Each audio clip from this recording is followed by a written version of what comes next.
Bukas ang PNP sa kasong isinampa sa 13 pulis kaugnay ng Timonan Rob-out.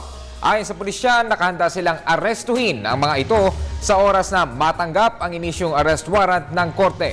Si Alvin Baltasar sa detalye.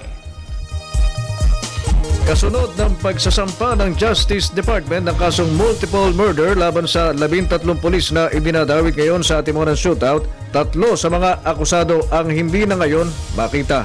Ito ay sina Superintendent Ramon Balawag na huling nag-report sa PNP Headquarters Support Service noon pang Hulyo 8, PO2 Nelson nag-report noong August 16 at PO2 Al-Bashar Jailani na huling nag-report noong August 8.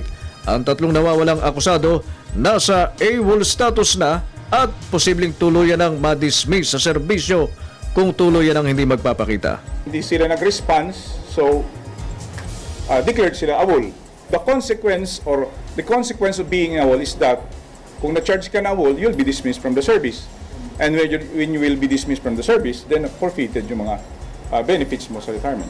Sa ngayon ay inihintay na ng PNP ang kopya ng arrest warrant na inisyu na umano ng korte laban sa 3 akusado. Sa sandaling makakuha na sila ng kopya nito, dito nakikilos ang puwersa ng CIDG upang ikasa ang pag-aresto sa mismo nilang kabaro sa kapulisan na akusado sa kontrobersyal na Timonan incident. If there is a warrant of arrest, then we will serve the warrant. We will abide with the order of the court.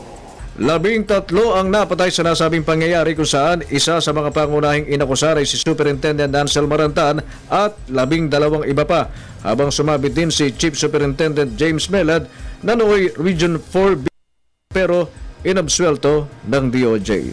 Para sa Telebisyon ng Bayan, Alvin Baltasar.